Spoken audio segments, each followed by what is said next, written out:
Started with a text at 9:47 p.m. Don't wait up. Last-minute work meeting. Probably going to be late. On the surface, there was nothing unusual about it. Megan worked in marketing.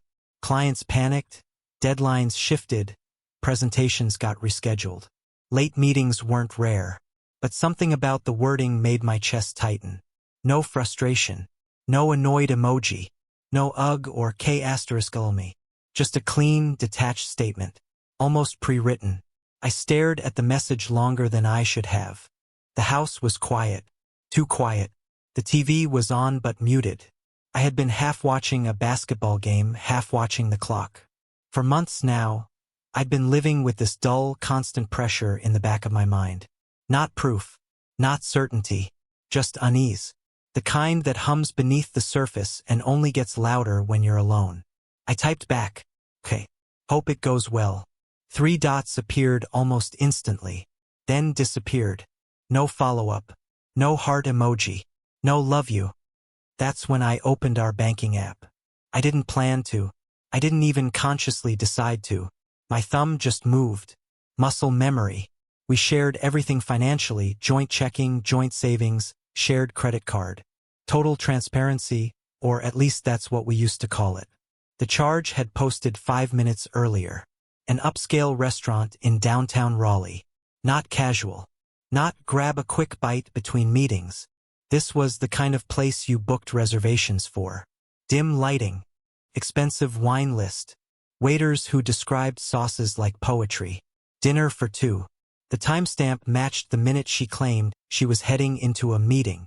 I stared at the screen, zooming in on the amount like maybe I'd read it wrong. I hadn't. For a few seconds, everything in me went completely still. No yelling, no rage, just clarity. Cold, surgical clarity. I opened our message thread again. My fingers hovered. Then I typed, "Hope you and Mark enjoy the evening." I didn't accuse her. I didn't add a question mark. I just hit send. 2 minutes passed. Then my phone rang. Her name lit up the screen, and something in my gut told me this wasn't going to be denial. I answered. "What is that supposed to mean?" she demanded. Not confused. Not shocked. Defensive. "I saw the charge," I said calmly. I surprised myself with how steady my voice sounded. The restaurant. I didn't realize client meetings came with wine pairings. A pause. Short. Measured. "You are unbelievable right now," she snapped. "Are you seriously monitoring my spending? It's our joint account, Megan." "Oh, so now I have to justify every single expense to you? Is that what we're doing?" I leaned against the kitchen counter, staring at the dark window above the sink. My reflection looked tired. "You said it was a meeting." "It is a meeting. We ate. That's how meetings work." "With Mark." Another pause. Longer this time. Her voice shifted cooler, sharper. "You've been acting paranoid for months." There it was. Not an explanation. Not even an attempt. An attack. "I asked a question," I said. "No, Noah. You didn't. You made an accusation. Out of nowhere. Based on what? A dinner receipt? Based on timing. Based on you not mentioning him. Based on..." "Oh my God," she cut in. "This is exactly what I'm talking about. You twist everything. You create problems that aren't there. It's exhausting. Exhausting." I let that word sit. "So I'm inventing this?" I asked quietly. "Yes," she said immediately. "You are. And honestly, it feels controlling." Controlling. The word hit harder than I expected. "I'm controlling because I noticed a $300 dinner for 2 during your meeting? You don't trust me. That's not what this is." "It absolutely is." She *T back. "You've been looking for something to accuse me of. You read into every late night, every work trip, every conversation. Because there had been late nights and work trips, Charleston, Atlanta, last-minute client visits. At the time, I swallowed my doubts. I told myself marriage required trust. Now she was using that same trust against me. "You're making me feel like I'm doing something wrong when I'm not," she continued. "Do you know how that feels?" I almost laughed. What feels wrong, I said slowly, is being told you're in a meeting when you're at a restaurant. It's a client dinner. You didn't say that. I shouldn't have to give you a play-by-play of my life. There it was again, the pivot. Suddenly I was the unreasonable one. You're seriously embarrassing yourself right now, she added. Mark is my colleague. That's it. The fact that you'd even imply something else says more about you than me. More about me. I closed my eyes for a second. Gaslighting is a word people throw around too easily. But in that moment, I felt reality bending. The charge was real. The timing was real. Her defensiveness was real. And yet somehow I was the unstable one. You need help, Noah, she said, her tone almost pitying now. This jealousy thing is not healthy. Jealousy. I hadn't raised my voice. I hadn't accused her of sleeping with anyone. I hadn't even said the word affair. But she was already framing me as irrational. You're creating distance between us, she continued. Not me. You. I felt something crack inside my chest. Not heartbreak. Recognition. This wasn't fear in her voice. It was strategy. I'm in the middle of dinner, she said abruptly. I'm not doing this right now. So you are at dinner. A beat. I'm hanging up. And she did. Just like that. I stood alone in our kitchen, the refrigerator humming behind me, the house silent except for my own breathing. 5 minutes earlier, I thought maybe I was overthinking. Now I knew two things. She hadn't denied being with him, and she hadn't sounded surprised that I knew. The scariest part wasn't the charge. It wasn't even the possibility of betrayal. It was how smoothly she had shifted the narrative, how effortlessly she made me question my own reaction. Like this wasn't about her secrecy. It was about my insecurity. And as I stood there staring at the dark window, I realized something I hadn't wanted to admit for months. This wasn't the first time I'd felt crazy. It was just the first time I stopped accepting it. After she hung up, I didn't move for a long time. The house felt different. Not emptier, heavier. Like the walls had absorbed something I hadn't wanted to see before. I walked back into the living room and sat down on the couch. The game was still on mute. Players running back and forth. A crowd cheering for something I couldn't hear. My phone sat on the coffee table. No follow-up text. No reassurance. No, we'll talk when I get home. Just silence. And in that silence, something started replaying. First, it was small things. Little moments I'd brushed aside. The late nights that began about 6 months ago. At first, they were sporadic, campaign deadlines, end-of-quarter pushes. She'd come home tired but wired, talking fast, showering immediately, then collapsing into bed. Then they became routine. Tuesdays, Thursdays, sometimes Fridays. Always client dinners. Always last-minute changes. Always, you know how it is. I did know how it was, or at least I thought I did. Then there were the trips. Charleston in March, Atlanta in May, Wilmington twice, once for a conference, once for a brand activation. I remember the Wilmington trip clearly. She'd packed a new black dress I'd never seen before, said it was for networking events. When I asked why she hadn't worn it around me yet, she laughed and said, "You don't take me anywhere fancy." It was a joke. At least that's how I received it. Now it didn't feel like one. I leaned back on the couch and stared at the ceiling. There had been a shift in her months ago. I just didn't want to name it. She stopped asking about my day. Not suddenly, gradually. At first, it was distracted listening. Nods without eye contact. Scrolling her phone while I talked. That's crazy at the wrong moments. Then eventually, she stopped asking at all. If I offered information, she'd respond politely. But the curiosity was gone. I became background noise, a fixture in the house. Predictable, reliable, unexamined. Our int asterisk Macy changed too. It became mechanical, scheduled almost, like checking a box on a to-do list. She used to reach for me first, used to kiss me like she meant it, used to laugh halfway through and pull me closer. Now it felt distant, polite.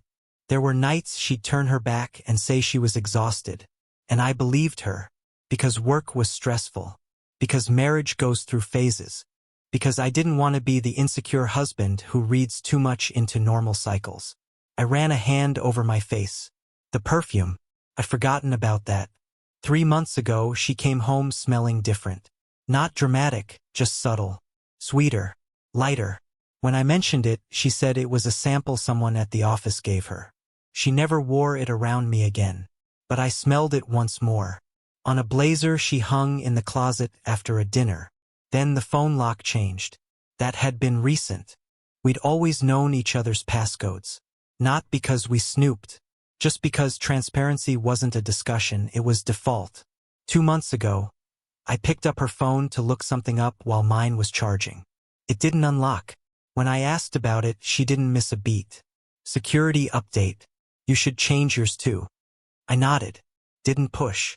I remember standing in our bedroom that night, watching her type in the new code. The way she angled the screen slightly away from me. Small. Almost imperceptible. But deliberate. My chest tightened as memory after memory stacked up. The calls she'd take in the other room. The way she'd lower her voice. The occasional smile at a notification she wouldn't explain. The defensiveness whenever I asked simple questions. Who was that? Just work. Everything okay? Yeah. Why wouldn't it be? Why wouldn't it be? I stood up and walked into the kitchen again. Pacing. I told myself I was imagining patterns. That I was projecting. That adulthood wasn't a rom-com and people didn't know constant enthusiasm. But tonight was different. Tonight, the pattern had a timestamp and a receipt. Dinner for 2. At a place you don't accidentally end up. I opened the banking app again. Scrolled back. There were other restaurant charges I hadn't paid attention to. Not as large. But similar neighborhoods. Similar times. Always on nights she'd said she was working late. My stomach dropped. Had I missed this because I trusted her? Or because I didn't want to confirm what my gut had been whispering? The scariest realization wasn't that she might be cheating. It was that I had felt it for months and chosen silence. Because confrontation meant risking everything. And silence meant I could keep pretending. I checked the time. 10:32 p.m. Still no message. If this were really a client dinner, she would have sent something by now. Complaint about parking. A joke about awkward small talk. Instead, nothing. I walked into our bedroom and sat on the edge of the bed. Her side was perfectly made. Her pillow fluffed.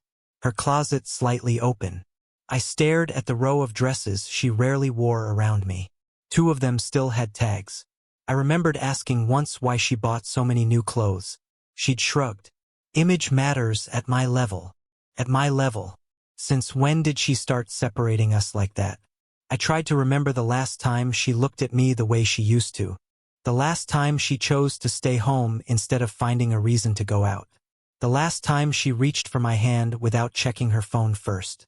My chest felt tight. Not with anger. With something worse. Displacement. Like I'd slowly been edited out of my own marriage. And now that I'd finally said something, just one sentence, she'd turned it into proof that I was unstable. Paranoid. Controlling. Insecure. The narrative was clean. If I kept pushing, I'd become the jealous husband. If I stayed quiet, I'd become the fool.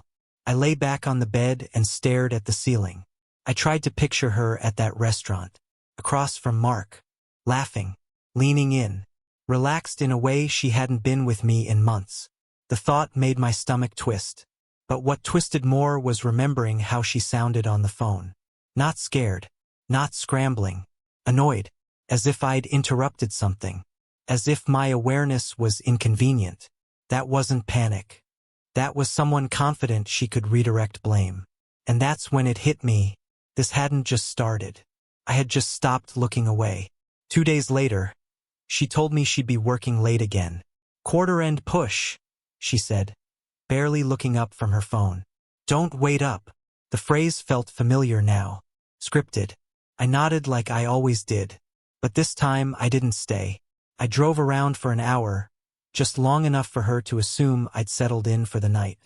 Then I turned the car around and headed back home. The house was dark when I pulled into the driveway.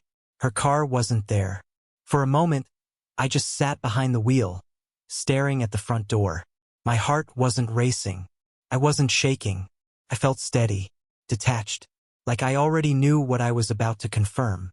When I stepped inside, the silence felt different than usual. Not heavy this time, revealing. I walked straight to the home office. We both used it occasionally, but there was an old laptop sitting on the corner of the desk that she'd stopped carrying to work months ago. She'd upgraded and said this one was too slow. It was still plugged in, still charged. I told myself if it was locked, I'd take that as a sign to stop. It wasn't. The desktop loaded slowly. My pulse ticked up slightly. I didn't snoop randomly. I went directly to the browser. Her email opened automatically. Still logged in. My throat tightened. This wasn't a suspicion anymore. This was access. I hesitated for a full 30 seconds. Then I typed his name into the search bar. Mark. The results populated instantly. Dozens. Not vague messages. Not harmless threads.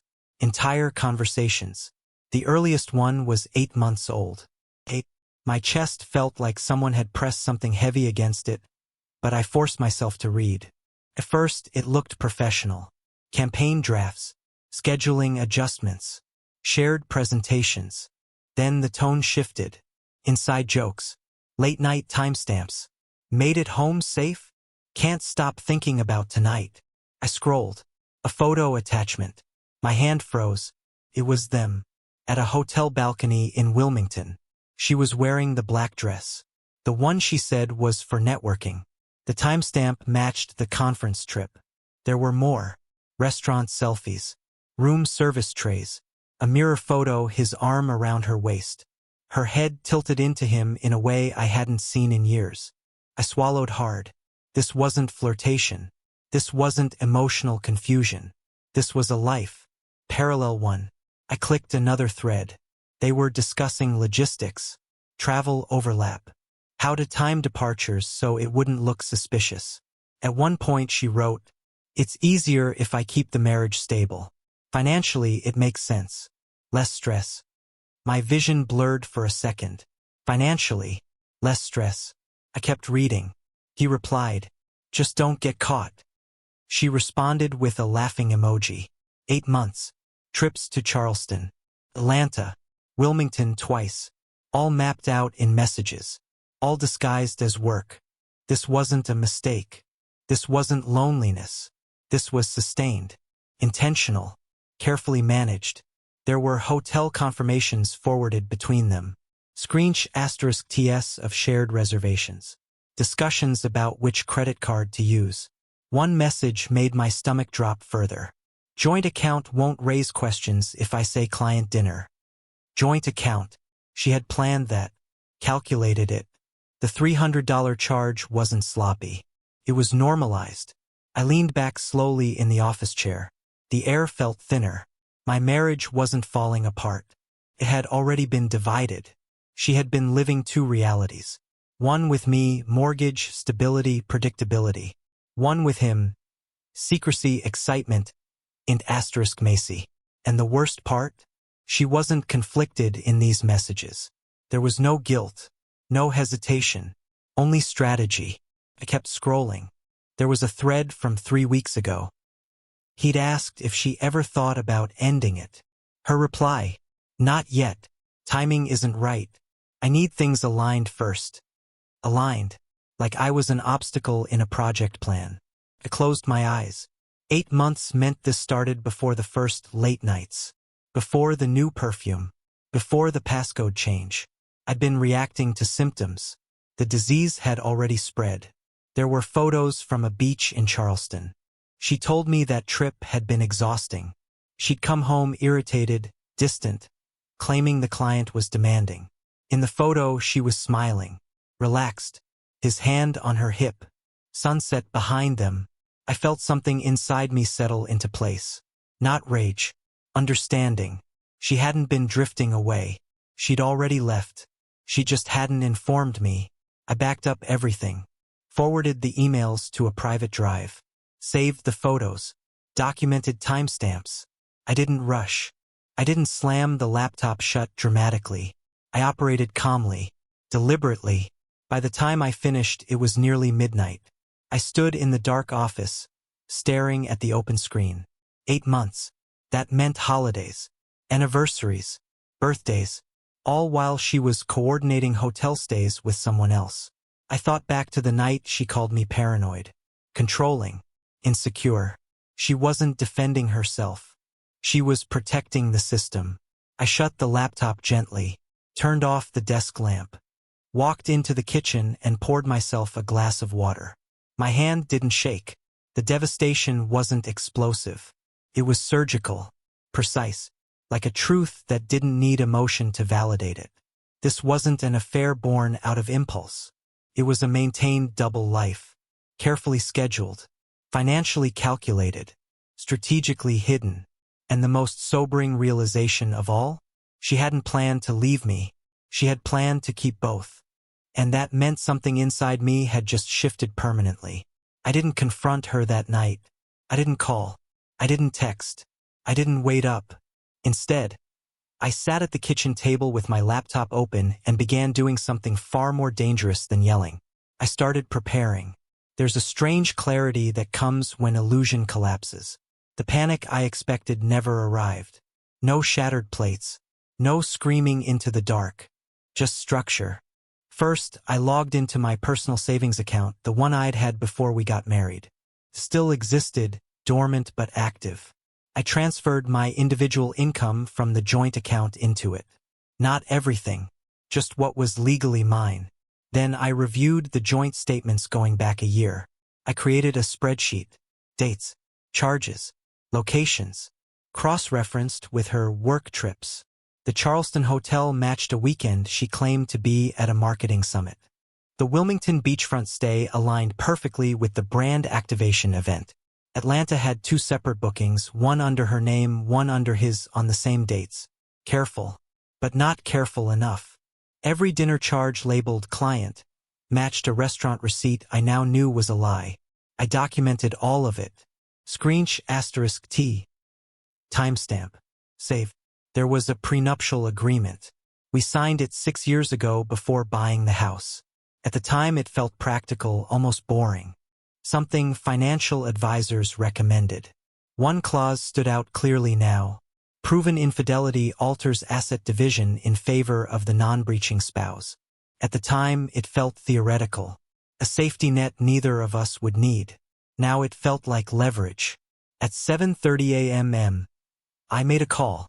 A firm in Durham known for aggressive litigation. A name I'd heard mentioned in passing at a networking event years ago. The receptionist asked for the nature of the case. Divorce, I said. My voice didn't waver. With documented marital misconduct. I had a consultation scheduled for that afternoon. Megan came home around 11:15 p.m. That night, I was already in bed. Or at least I pretended to be. I heard her moving around downstairs. The faint hum of the refrigerator opening. The soft click of her heels on hardwood. She didn't come into the bedroom immediately. Probably texting him. Updating him. Eventually, she slipped into bed beside me. She didn't reach for me. Didn't whisper. Didn't check if I was awake. Just turned onto her side. The space between us felt deliberate. The next morning, she acted normal. Coffee. Light conversation. A kiss on the cheek before work. Are you still upset about the other night? She asked casually while grabbing her bag. Upset. That word almost made me smile. No, I said calmly. I've been thinking. She paused slightly. About us. Her expression tightened for half a second. Not fear. Calculation. Well, she said lightly. Let's not spiral. We're fine. We're fine. 8 months of deception. Hotel rooms. Financial strategy. And we're fine. I watched her leave without another word. The attorney meeting lasted 2 hours. I laid everything out. Emails. Photos. Financial logs. He reviewed the prenuptial clause carefully. This is substantial, he said finally. If the evidence holds, the asset division shifts significantly. The house, investments, retirement accounts, all impacted. He asked if I wanted to confront her immediately. No, I said. Timing mattered now. Precision mattered. Emotion didn't. Over the next 48 hours, I moved methodically. Separated direct deposits. Redirected my salary. Opened a new credit line in my name only. Canceled shared auto-payment authorizations where legally permissible. I didn't drain accounts recklessly. That would be reactionary. I documented, secured, preserved. Every step was quiet, measured. Megan remained unaware. She moved through the house confidently, made weekend brunch plans, suggested we host friends next month. At one point, she even brought up refinancing the property. For better rates, she said. I nodded. Internally, I registered the audacity. She genuinely believed she controlled the narrative. That my silence meant submission.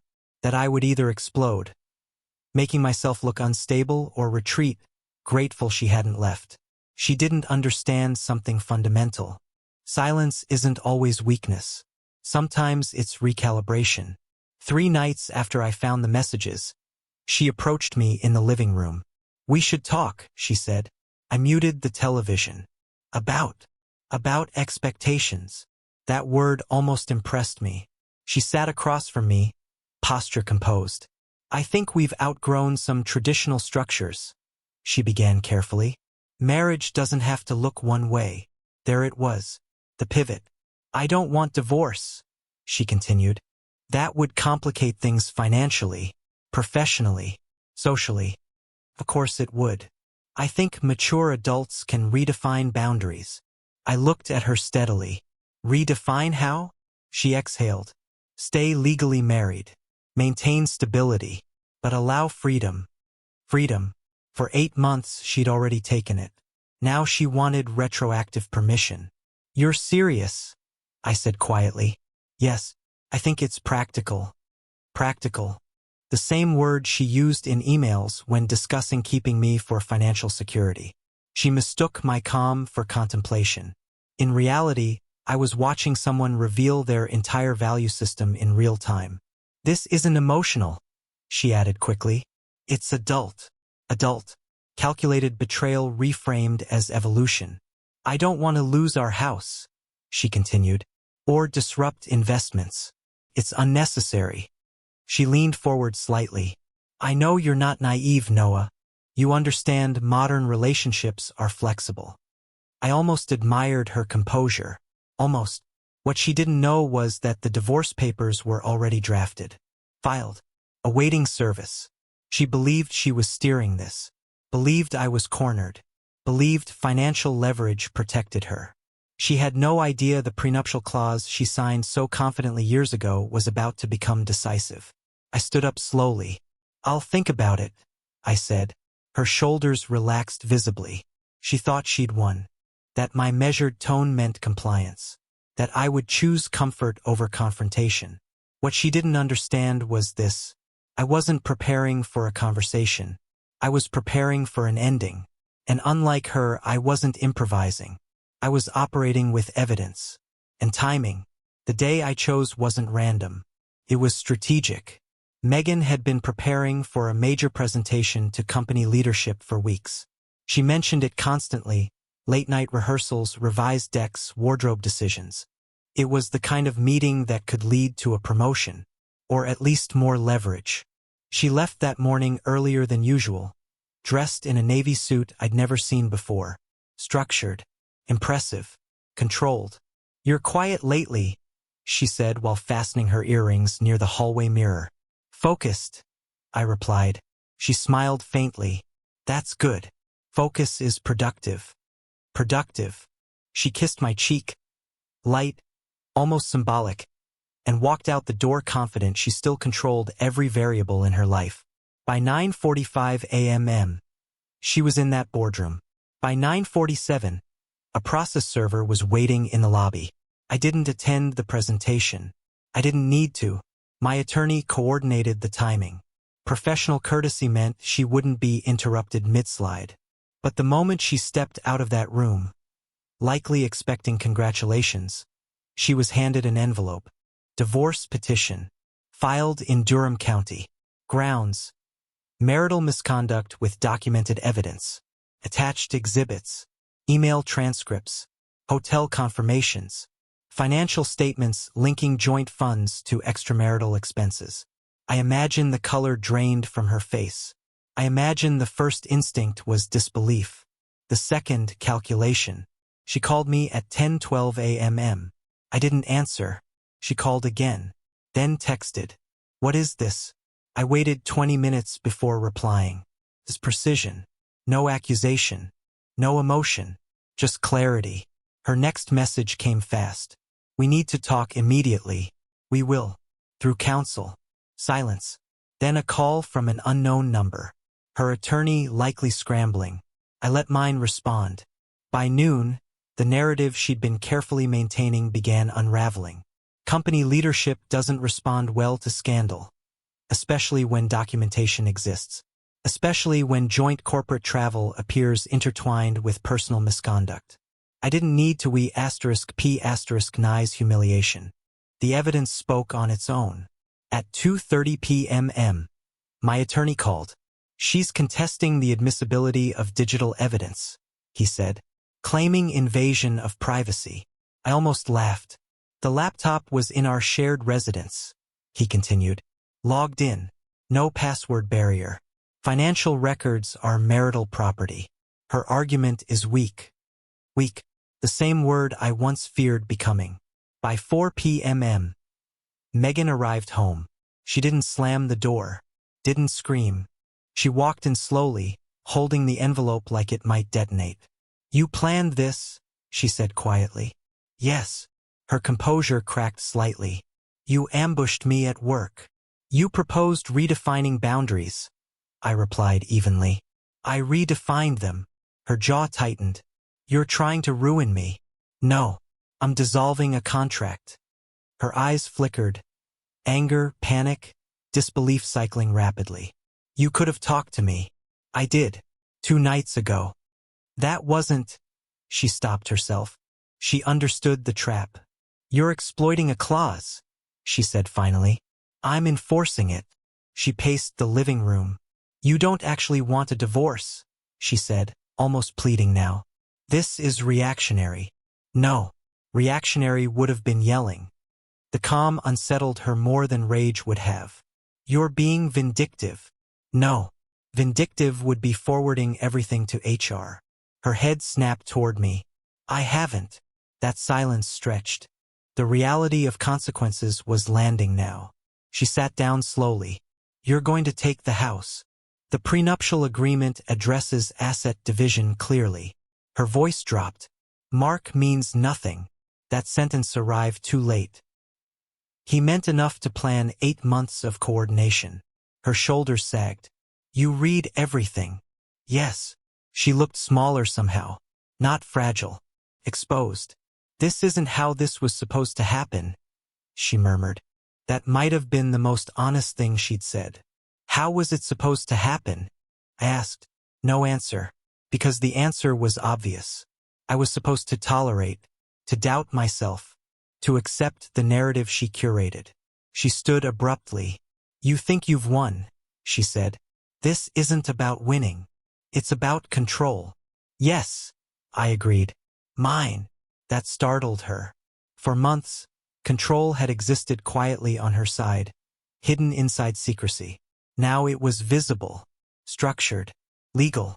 Mark won't stay, I added calmly. Her eyes flashed. Don't. He didn't sign a contract. She said nothing, because she knew. Affairs thrive in secrecy. They dissolve under litigation. By the end of the week, temporary orders were filed. Financial accounts frozen pending review. The house legally restricted from sale or transfer without court approval. Her access to certain joint funds limited under advisement. Everything documented. Everything procedural. No theatrics. Just consequence. 2 nights later, I heard her crying in the guest room. Not loudly, just quietly enough to register. I didn't intervene. This wasn't cruelty. It was boundary. She had wanted flexibility. She had miscalculated permanence. A week after being served, she requested mediation. Not to reconcile, to negotiate loss. Her tone shifted completely now, cooperative, restrained, pragmatic. "Let's not make this messy," she said. "It's already precise," I replied. During the preliminary hearing, her attorney attempted to argue emotional dissatisfaction, loneliness, communication breakdown. My attorney responded with printed exhibits. Time-stamped, itemized, strategic intent documented in her own words. The judge didn't need theatrics, only evidence. When joint funds financing the affair were demonstrated clearly, the dynamic shifted definitively. This wasn't speculation. It was arithmetic. By the time we left the courthouse that afternoon, the trajectory was clear. She didn't look at me. Mark hadn't appeared once. No support, no solidarity, because legal complications have a way of clarifying loyalty. That night, I stood alone in the kitchen again, but the heaviness was gone. In its place was something steadier. Not triumph, resolution. 8 months of deception had collapsed in under 10 days.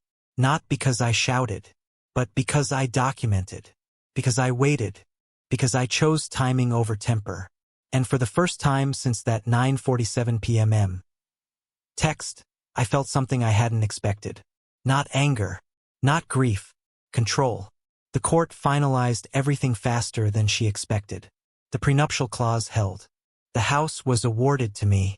Most shared investments shifted in my favor. The judge was clear. Documented infidelity and misuse of marital funds mattered. Megan didn't argue much by the end. She looked tired, smaller. Mark never showed up, not to court, not to support her publicly. Once lawyers and financial exposure entered the picture, he disappeared. No more hotel balconies. No more confident smiles in filtered photos. Just silence. The mature solution she once proposed collapsed under paperwork and signatures. When she moved her last box out of the house, she didn't say anything dramatic. No final plea. Just a quiet, "I didn't think you'd actually do it." I didn't answer, because that was the point. She thought I wouldn't. I sold the house 6 months later. Not out of bitterness, out of clarity. I moved west, closer to the Blue Ridge Mountains, somewhere quieter. I focused on work, on routine, on rebuilding without noise. The anger faded faster than I expected. What lingered wasn't pain, it was perspective. I hadn't lost a marriage. I had lost an illusion. The version of her I believed in never truly existed. A year after the divorce, I realized something strange. I didn't feel broken. I felt intact. She had tried to keep both stability and excitement, thinking I'd remain predictable. Instead, I chose precision. I chose myself. And in the end, that was the only thing I actually kept.